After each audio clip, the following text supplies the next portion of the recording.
Bien, bonjour à tous et puis bienvenue sur cette deuxième activité du chapitre 2 concernant le poids des corps.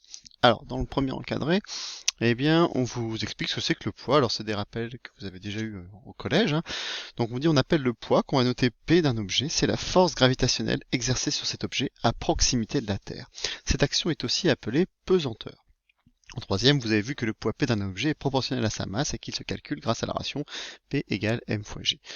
Donc P c'est le poids qui s'exprime en newton, c'est une force, M c'est la masse en kilogrammes et G c'est l'intensité de la pesanteur en newton par kilogramme. Oui, parce que si je passe le G de l'autre côté, enfin pardon, si je fais G égale quelque chose, G égale P sur M, et donc ici le poids c'est des newtons, la masse des kilogrammes, donc des newtons par kilogramme.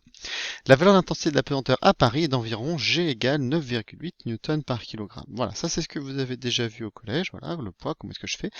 Et pour le calculer, eh bien c'est la masse fois la pesanteur. L'intensité de la pesanteur. Alors, petit rappel quand même sur la différence entre le poids et la masse. Le poids et la masse, ce n'est pas la même chose. Alors, dans la vie de tous les jours, on les confond, ce qui n'est pas très très grave, on s'en moque. Par contre, en physique, il faut faire attention, puisque en fait, la masse d'un objet va dépendre de la quantité de matière qu'il contient, alors que le poids, en fait, c'est une force, c'est la force qui va tirer vers le sol. Alors évidemment, comme c'est proportionnel, souvent on confond les deux, mais ce n'est pas la même chose, parce que si vous pesez 50 kg, eh bien, ces 50 kg, que vous soyez sur la Terre, sur la Lune, dans l'espace, sur Mars, eh bien, ce sera toujours 50 kg. C'est invariable, ça ne changera pas. Vous n'allez pas maigrir si vous allez sur la Lune. Par contre, la force qui va vous attirer vers le centre de la Terre, ou le centre de l'astre, ne sera pas la même si vous êtes sur la Terre que si vous êtes sur la Lune. Si vous êtes sur la Lune, en effet, votre poids, votre force qui va vous attirer vers le centre, va être plus petite. D'accord?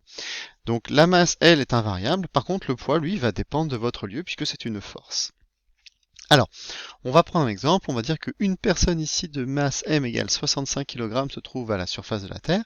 Calculer son poids P. Bon, alors pas très très très compliqué, puisque P égale M fois G, donc P égale mg, je mets pas deux fois, on peut mettre, on n'est pas obligé. Donc M, c'est 65 kg, multiplié par G, c'est 9,8. Alors je fais attention à mes unités. La masse en kilogrammes, ça c'est bon. G newton par kilogramme, tout va bien. Donc là, je peux faire directement mon calcul. Je trouve 637 newtons. Ensuite, on note F de T sur P, donc c'est la force de la Terre sur la personne, la force gravitationnelle qu'exerce la Terre sur cette personne. Oh, j'ai bien fait. Donc représenté sur le schéma sans souci d'échelle, F de T sur P. Alors, voilà, vous avez une personne ici, vous avez la Terre qui se trouve ici, et donc vous devez savoir que, eh bien donc, si vous êtes sur la Terre, vous êtes attiré vers le centre de la Terre. Ça veut dire que ici, si je prends ma règle,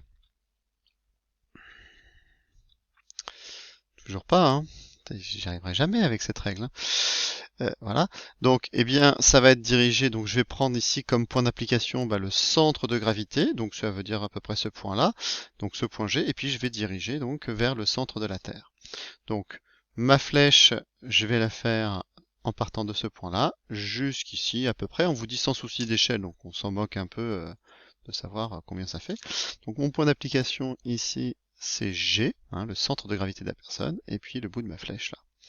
Et si j'ai par contre une personne qui se trouve à l'autre bout de la Terre, la Terre elle est sphérique, j'espère que je vous apprends pas grand chose. Alors je vais faire ici un petit dessin à l'envers, vous m'en voudrez pas pour le dessin. Donc ici j'ai mon petit bonhomme.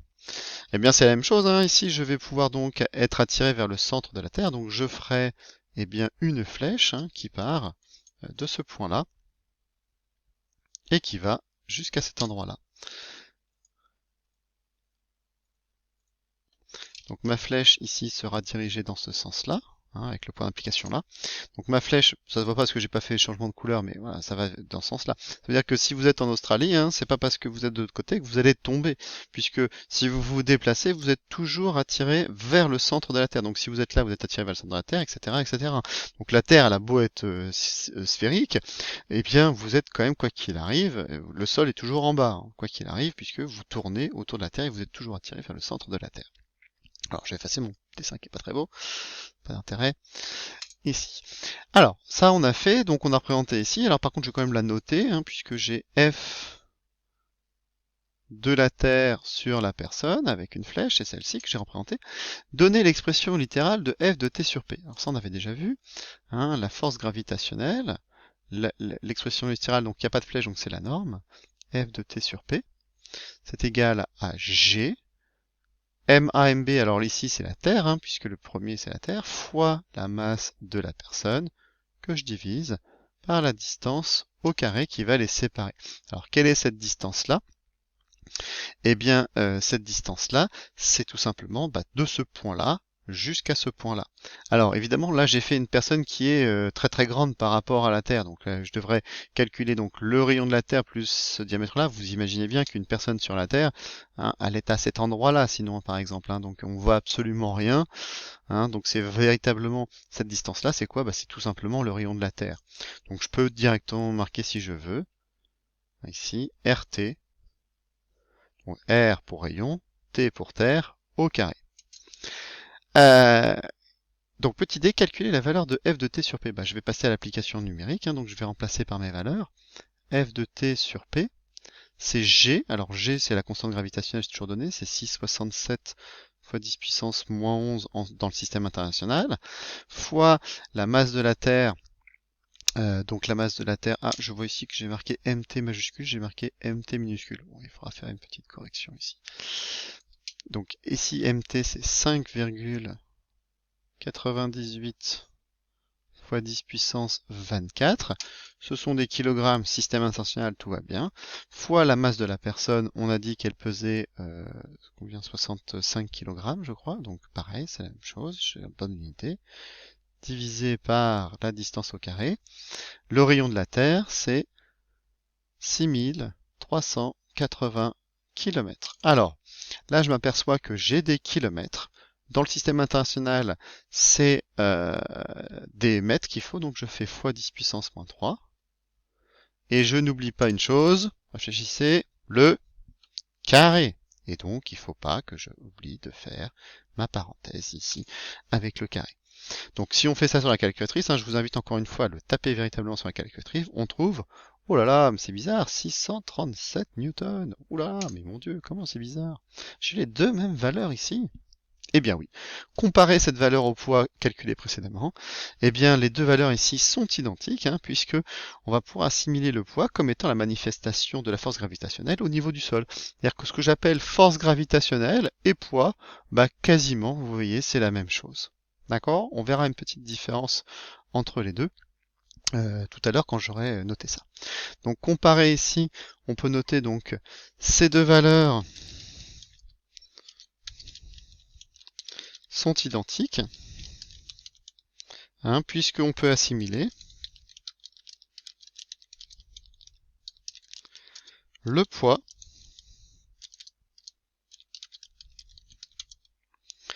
comme étant la manifestation de la force gravitationnelle au niveau du sol. Donc en effet, c'est quasiment la même chose, hein, ces deux-là. Voilà. Donc ces deux valeurs sont identiques puisqu'on peut assimiler le poids comme étant la manifestation de la force gravitationnelle au niveau du sol. Donc voilà, ce qu'on appelle poids, c'est tout simplement la force que va exercer la Terre sur nous. Alors, en fait, pas tout à fait. Pourquoi est-ce qu'on fait justement une différence entre force gravitationnelle et poids? Parce que ce n'est pas tout à fait la même chose. Alors au lycée, on va assimiler, ce sera la même chose. Par contre, si on veut essayer d'aller un petit peu plus loin, alors en fait, ça serait la même chose si la Terre était immobile. Imaginons ici, vous faites pas ce que je fais là, hein, imaginons que je prenne ici un objet, voilà, et que je le laisse tomber. Voilà, il va tomber, il va aller vers le centre de la Terre ici. Ici, voilà, paf, il va tomber à cet endroit-là. Maintenant, vous voyez bien que ici, eh bien, j'ai une petite distance entre moi et l'objet de la Terre. Par contre, la Terre, en fait, elle n'est pas immobile. La Terre, elle tourne sur elle-même. Et donc, ce qui se passe, c'est que si je fais la même expérience, mais que je laisse tomber l'objet de très très haut, eh bien, entre deux, la Terre aura tourné. Alors, imaginons que je fasse la même expérience. Donc, l'objet, hein, je le fais tomber de plus haut, mais il va tomber au même endroit, sur la planète Terre. Par contre, vous, qui êtes sur la planète Terre, vous avez tourné, vous êtes à un autre endroit. vous êtes ici par exemple, puisque vous avez tourné. Et donc vous apercevez que si vous faites tomber l'objet, cette distance entre vous et l'objet va être différente. Donc on imagine que si je prends un objet que je laisse tomber de très bas, je ne verrai pas cette différence. Donc pour moi, le poids et la force gravitationnelle sera la même chose. Par contre, si je prends cet objet et que je le fais tomber de très très très haut, eh bien le temps qu'il tombe, la Terre aura tourné un peu sur elle-même et moi je vais voir cet objet se décaler. Puisque je suis dans le référentiel terrestre, je considère que le sol est immobile. Or, c'est pas vrai puisque la Terre tourne sur elle-même. Et donc je vais voir cet objet se décaler. Et comme la Terre tourne d'est en ouest, eh bien je vais le voir se décaler vers l'est. C'est ce qu'on appelle donc le décalage vers l'est. Si vous faites tomber un objet de très très haut, eh bien il va se décaler vers l'est. Voilà. Alors, en fait, le poids, ça va tenir compte justement de ce décalage-là. Quand je parle force gravitationnelle, on considère, par exemple, si je prends ici, la Terre et puis ici à un autre endroit la Lune, eh bien on va mesurer la force gravitationnelle comme on avait fait dans l'activité précédente. Par contre, au niveau du sol, eh bien, le poids va tenir compte de cette rotation de la Terre. Voilà, c'est la petite différence qui existe entre poids et force gravitationnelle, c'est que le poids, en fait, c'est quelque chose qui va tenir compte de la rotation de la Terre. Ce qui n'est pas le cas pour la force gravitationnelle qui, elle, va être constante quoi qu'il arrive. Voilà, c'était juste une petite remarque pour vous. Alors, je continue. On vous dit donc, à partir de l'expression littérale du poids et de l'expression littérale de F de t sur P, montrer que G égale grand G mt sur RT carré. Alors, donc en fait, si je dis que ces deux grandeurs sont égales, ça et ça, hein, f de t sur p, f de t sur p et p, eh bien je vais tout simplement établir les deux expressions. Hein, si je pars du fait que je dise que, si je dis que p égale la force que la Terre sur la personne sont égales, eh bien dans ce cas-là, je vais pouvoir remplacer l'une par l'autre. Alors je vais faire plutôt ceci. Le poids c'est mg, d'accord, et la force de la Terre sur la Terre c'est quoi? C'est g, m Terre fois la masse de la personne divisé par la distance au carré, c'est RT au carré. Alors la masse de la personne c'est la masse. Hein. Okay, alors j'ai marqué MP tout à l'heure, mais c'est M, hein. C'est la même masse, puisque on parle de, c'est la force de la Terre sur la personne, donc c'est les deux M. Bah, si vous regardez bien ici, je peux tout simplement supprimer les M, je les ai à gauche et à droite, et j'obtiens mon expression G égale grand G MT, donc masse de la Terre, divisé par RT au carré. Alors en fait, ce G que vous avez vu au collège, le petit G, en fait, c'est juste quelque chose qui est calculé à un endroit précis, qui est calculé donc sur la Terre, hein, avec un rayon de la Terre bien précis. La masse de la Terre, elle ne change pas. Donc en gros, c'est une constante qui est, qui va dépendre du lieu où on est. Donc sur la Terre, pour calculer le poids, c'est plus facile. Je vais directement utiliser cette expression-là. Par contre, quand je suis dans l'espace ou sur d'autres planètes, je vais plutôt essayer de le calculer avec cette expression-là. Alors, retrouver la valeur de G dans l'énoncé. Si je fais mon calcul, G c'est donc 6,67 fois 10 puissance moins 11 newton par kilogramme. Ça se voit pas très bien, c'est pas facile. Je vais réécrire un peu mieux. 6,67 fois 10 puissance moins 11 fois la masse de la Terre. Alors si on regarde au-dessus, c'est 5,98 fois 10 puissance 24 divisé par le rayon de la Terre, 6380 km, donc je fais x 10 puissance 3 pour avoir des mètres, et le tout au carré, et je trouve, oh là là, au miracle, 9,80 newton par kilogramme. Donc cette valeur qui se trouve là, 9,80, c'est cette valeur que j'ai ici. Donc quand on veut calculer le poids, on va utiliser cette expression-là qui est plus simple, hein, P égale M fois G. Par contre, si c'est la force gravitationnelle, si c'est aux proximités de la Terre, on va pas s'ennuyer avec utiliser une formule qui est un peu compliquée, hein, on va utiliser celle-ci. Voilà, donc évidemment, on retrouve exactement la même chose au point de vue de ces deux grandeurs. Alors, je passe à la suite. On vous dit, la valeur de G est-elle identique au niveau de la mer et au sommet du Mont Blanc? Justifié. Si vous êtes au sommet du Mont Blanc, si je reprends cette expression-là, vous allez être plus haut, puisque imaginons que voilà, si je trace le Mont Blanc ici, voilà, paf, il est là. Donc vous êtes au-dessus, voilà, à cet endroit-là. vous voyez bien que votre centre de gravité va être plus haut, hein, va être une altitude plus importante. Donc forcément, eh bien, vous n'aurez pas la même valeur de force gravitationnelle. Ça veut dire que le petit g va dépendre de votre altitude. Donc la valeur de g est-elle identique au niveau de la mer et au sommet du Mont Blanc? Eh bien, on va dire non, puisque on est plus haut. Hein. On va dire non,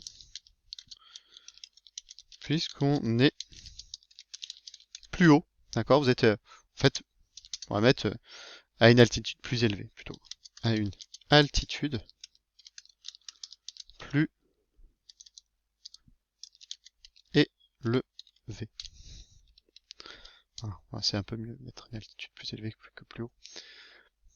Donc ça va dépendre de l'altitude. Si vous êtes en hauteur, eh bien ça sera, vous êtes plus éloigné du centre de la Terre, et donc du coup, en théorie, vous devriez avoir une valeur plus petite. C'est ce qu'on va faire ici, on va le calculer. Calculer G au sommet du Mont Blanc.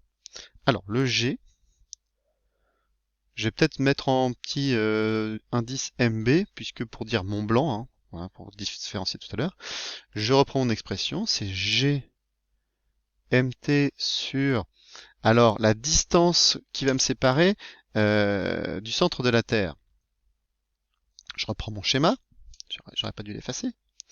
Si je prends le Mont Blanc, qui a une certaine hauteur H, eh bien regardez bien, de là jusque là, c'est le rayon de la Terre, et il faut que j'ajoute eh bien cette hauteur h, hein, puisque si je suis au niveau du sol, eh bien la distance qui va me séparer du centre de la Terre, bah, c'est le rayon de la Terre. Si par contre je suis au sommet du Mont Blanc, bah, je vais rajouter cette grandeur-là pour la distance.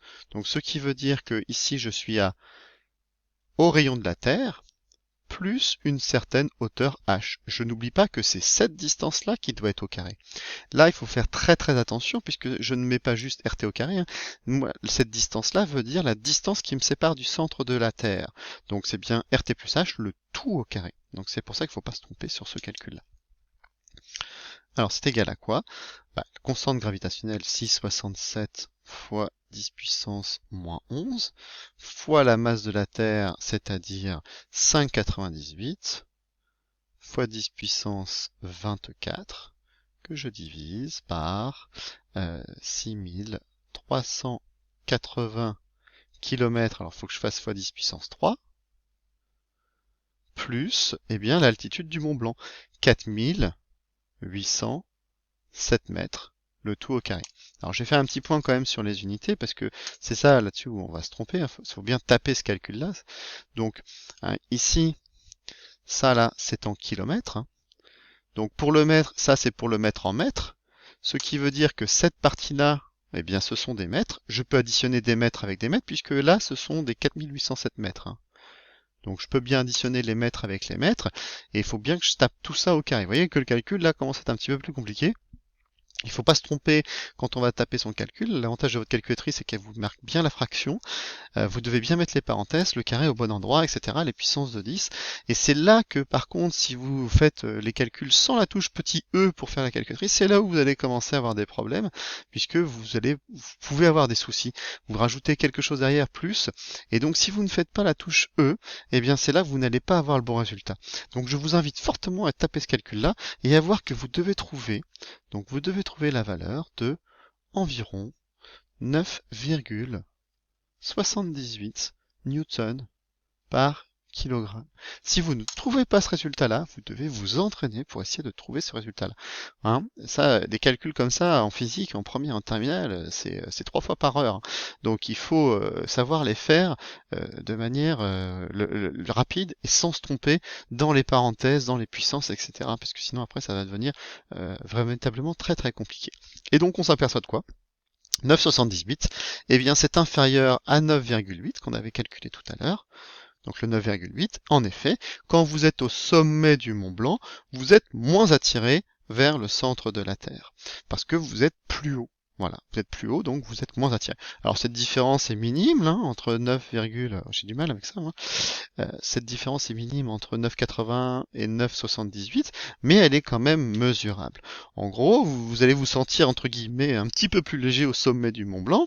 En plus, Bon, il y a d'autres choses, mais peu importe. Globalement, voilà. Pour vous, ça changera rien. Par contre, sur une balance de précision, ça changera quelque chose. Autre chose aussi qui n'est pas dessus, en fait, ça va dépendre d'un autre paramètre. Alors, je vous ai dit, la Terre, elle est sphérique. En effet. En fait, la Terre est sphérique, pas tout à fait. Alors, ça, c'est la Terre sphérique. Mais en fait, elle est un peu aplatie au pôle Nord. Si j'exagère, ça fait une patate un peu comme ça. Voilà, j'exagère, évidemment. Hein. Mais ici, j'ai le centre de la Terre. Et donc là, c'est l'équateur. Donc vous avez l'équateur, vous avez le pôle nord, le pôle sud ici. Et en fait, si vous regardez bien, eh bien, cette distance que j'ai entre le centre de la Terre et le pôle nord, je vais changer de couleur, donc cette distance-là, voyez, eh bien, elle est plus petite que cette distance ici. Ce qui veut dire que quand on est au pôle nord, eh bien, on est plus proche du centre de la Terre. Ça veut dire que la force gravitationnelle va être plus importante qu'à l'équateur. C'est pour ça qu'on dit tout à l'heure dans votre feuille, on vous disait la pesanteur à Paris, parce que ça va dépendre de ce qu'on appelle la latitude. Alors qu'est-ce que c'est la latitude? Eh bien, si je reprends mon schéma du dessus, ici j'ai le centre de la Terre, vous avez toujours votre équateur qui se trouve là. Eh bien, la latitude, c'est cet angle ici, que je peux appeler alpha, donc l'angle entre l'équateur et l'endroit où vous êtes. À Paris, on est aux alentours de 45 degrés, ou 48 ou 49, je ne sais plus la valeur exacte, peu importe, 45 degrés nord. Hein, quand vous avez par exemple des coordonnées GPS, on va vous donner ce qu'on appelle la latitude, c'est-à-dire cet angle ici, et puis la longitude, c'est-à-dire autre chose. Bon, peu importe, je vais pas faire ça. Mais voilà, vous avez donc ici 45 degrés au nord, parce que l'angle ici est dirigé vers le nord et de 45 degrés. Si vous êtes à l'équateur, bah, cet angle sera de 0 degré. Si vous êtes au pôle nord, ça sera de 90 degrés. D'accord? Donc ça, c'est ce qu'on appelle la latitude. Hein, ce qu'on a sur les coordonnées GPS. Et donc, vous voyez que comme la distance ici va dépendre de la latitude, hein, si je suis à Paris à cet endroit-là, tac, tac, tac, tac, eh bien, je ne vais pas avoir cette même distance.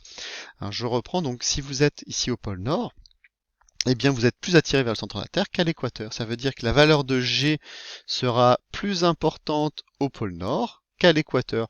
Alors environ, hein, c'est à peu près environ, si vous êtes au pôle Nord, G c'est 9,83 et si vous êtes à l'équateur c'est 9,79 je crois à peu près, donc quasiment la même chose, mais par contre si vous voulez faire les Jeux Olympiques du saut en hauteur, eh bien vous aurez plus de chance à l'équateur qu'au pôle Nord puisque vous serez moins attiré vers le centre de la Terre. Enfin je dis ça c'est en théorie, hein, mais après voilà globalement on est comment dire, c'est sûr on est plus attiré vers le centre de la Terre au pôle Nord qu'à l'équateur. Voilà. Dernière chose ici, c'est le problème. Alors je vais le faire si vous le faites pas, c'est pas très grave, mais bon, je vais le faire ici, c'est sur la vidéo. Alors c'est une petite image de Tintin sur la Lune là. Donc il y a le capitaine Haddock qui est ici, qui dit donc sur la Lune, c'est prodigieux, je me promène sur la Lune, je marche, je cours, je saute. Oh mais qu'est-ce qui se passe ici? Oh, ça par exemple, mais quel bon! Ah ah ah! Mais voyez, capitaine, que sur la Lune, la pesanteur est réellement 6 fois moindre que sur la Terre. Oh, le plus fort tonnerre de Brest, c'est que je le savais, mais je l'avais complètement oublié. Oh, et oui. Alors Tintin il dit que la pesanteur est 6 fois moindre, donc 6 fois plus petite que sur la Terre. Alors on va essayer de comprendre d'où vient cette valeur. Alors si on fait cette activité-là, et si je calcule par exemple le G de la Lune, hein, le petit G, donc je vais le faire en bleu, ça va être mieux. Donc en bleu ici, le petit G, G minuscule, je reprends l'expression que vous avez sur la gauche, hein, c'est-à-dire celle-ci, vous voyez. Donc je vais l'adapter pour la Lune. Donc j'ai Lune, ça c'est la constante gravitationnelle, ça reste la même. Je vais pas prendre évidemment la masse de la Terre puisque je suis sur la Lune. Donc je vais prendre masse de la Lune et je vais pas prendre le rayon de la Terre puisque je suis sur la Lune. Donc le G de la Lune, c'est G fois la masse de la Lune que je divise par le rayon de la Lune au carré. Alors, au point de vue des données, elles sont ici, masse de la Lune, rayon de la Lune. Donc, je vais les utiliser. 6,67 fois 10 puissance moins 11 fois 7,35 fois 10 puissance 22 divisé par, alors, j'ai pas fait un beau trait, 1737 fois 10 puissance 3, le tout au carré. Hein. Le 3 c'est toujours pour changer les kilomètres en mètres. Et si je fais mon calcul, je trouve 1,62 newton par kilogramme. Alors, si je veux comparer deux choses, on l'avait déjà fait, je compare deux choses, je vais prendre la plus grande valeur et je vais diviser par la plus petite valeur. Le G de la Terre, c'était égal à 9,81 newton par kilogramme. Donc si je fais G de T sur G de L, eh bien je fais 9,80 que je divise par 1,62 et ce calcul me donne environ 6. Donc en effet, sur la Lune, vous êtes 6 fois moins attiré vers le centre de la Lune que sur la Terre. Donc évidemment, vous pouvez faire des bonds plus grands, vous pouvez être plus à l'aise à faire des choses comme ça. Alors, ce qui n'est pas tout à fait vrai, puisque vous avez une combinaison qui est beaucoup plus lourde, et puis vous n'êtes pas facile de faire des mouvements sur la Lune, mais en gros, vous voyez que vous pouvez faire donc des choses qui sont pas du tout la même chose que sur la Terre. Il y a des vidéos qui existent, par exemple, hein, les astronautes, quand ils sont allés sur la Lune, ils ont jeté des objets, on voit qu'ils tournent moins vite, voilà, ils ont même fait l'expérience avec une plume et un marteau, les deux tombent à la même vitesse parce qu'il n'y a pas d'air, etc., etc. Voilà, c'est terminé pour cette vidéo, je vous remercie, je vous dis à bientôt, au revoir.